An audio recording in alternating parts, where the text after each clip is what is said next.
Chance. Your WavyOcho, I'm gonna react to the results of a failed album featuring Chance the Rapper. I wasn't never really a fan of Chance the Rapper, so yeah, we'll see what this is about. The rapper's career has been marked by highs and lows. One of the highest points may have been the remarkable success of his mixtape Acid Rap. The lyrically witty and jazzy R&B style. The first time I heard about Chance the Rapper was 2013, and I wasn't a fan of him back then. Mixtape released in 2013. It gained traction online and catapulted him into the limelight with its unique blend of introspective lyrics, eclectic beats, and a refreshing departure from mainstream hip-hop at that time.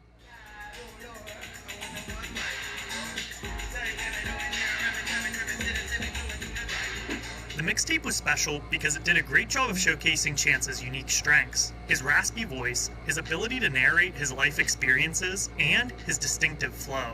Yeah,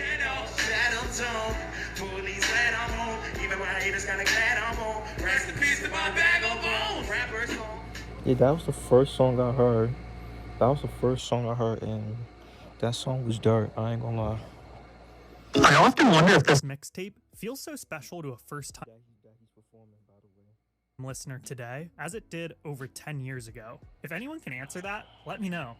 In 2015, Chance played a big role on an album titled Surf by Donnie Trumpet and the Social Experiment. Chance was a member of the group and contributed most of the vocals featured throughout the project. The album itself wasn't packaged as a rap album, but rather an art piece of neo-soul and jazz that had an assortment of rappers involved.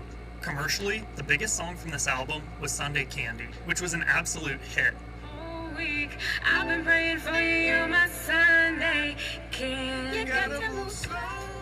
People who weren't already Chance the Rapper fans now at least knew who he was. The overall style of the album wasn't the same as what made people originally fall in love with Chance, but most of his unique qualities were still on display.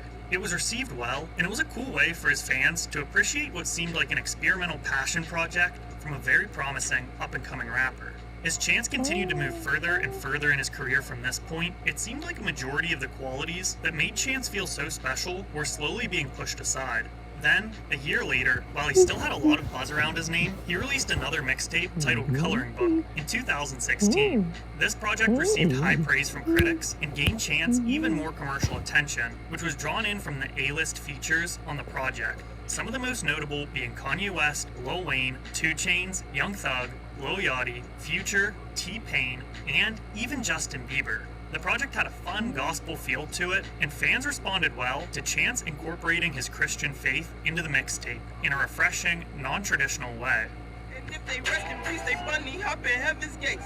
It's too many young angels on the south side. Gotta sketch a better. I definitely enjoyed the mixtape at the time, but after a few listens, it began to remind me more and more of a DJ Khaled project, with its focus being on the big-name features, which seemed to take most of the attention away from Chance. It left myself and other fans still yearning for the authentic Chance the Rapper experience that we first got with his earlier mixtapes like Acid Rap and 10 Day. In 2019, after more than 3 years since the release of Coloring Book, Chance announced that his debut album would be released that year. My name is Chance the Rapper, and I will be releasing my debut album on July 26th entitled The Big Day. The anticipation surrounding his debut album, which was revealed as The Big Day, was immense. Unfortunately, if you're familiar with this project, then you're aware that there were a lot of things wrong with this album. While the album has a few decent songs on it, some of which I really enjoy, it was mediocre at best.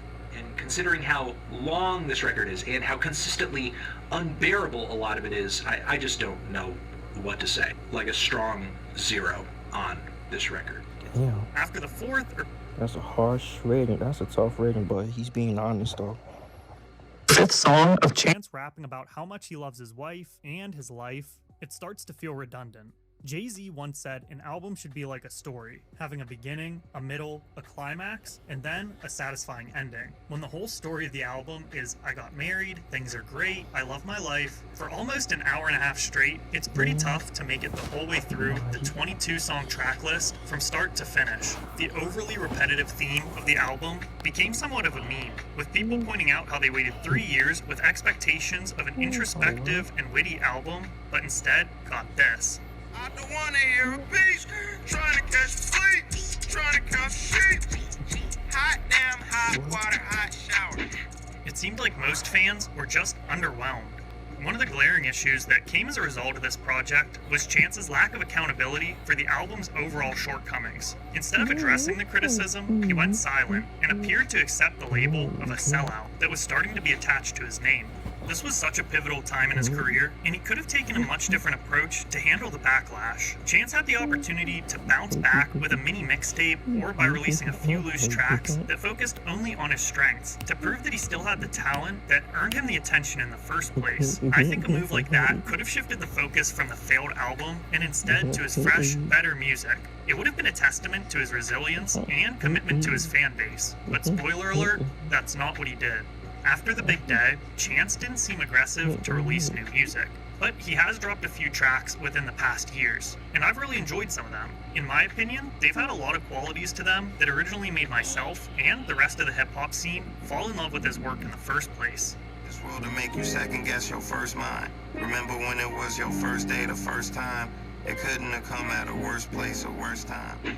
Child of God and Highs and the Lows are two more recent tracks that I'd recommend checking out if you'd like to give the rapper another chance. To talk about the highs and lows, the ups and downs. The friends that I had to hide to come around. They told me that I knew you're always. It was sad to see his fall from grace after being launched into the mainstream with the success of his first couple projects, and it may be even sadder believing that he's capable of much more, but that his career was put on hold because he failed to respond well to the shortcomings of his last album. At the end of the day, I have faith that he can still revive his career and secure a place in the current hip-hop scene. To do so, he needs to acknowledge his past missteps, rekindle the essence of his early work, and create music that resonates with both his loyal fans and new listeners. By doing this, he can restore his name and continue making meaningful contributions to the world of hip-hop. What are your thoughts on Chance the Rapper? Do you want to see him make a comeback? Let me know in the comments. As always, if you enjoyed this video, please like. So yeah, that's the video. So yeah, bro, I'm not really a fan of Chance the Rapper.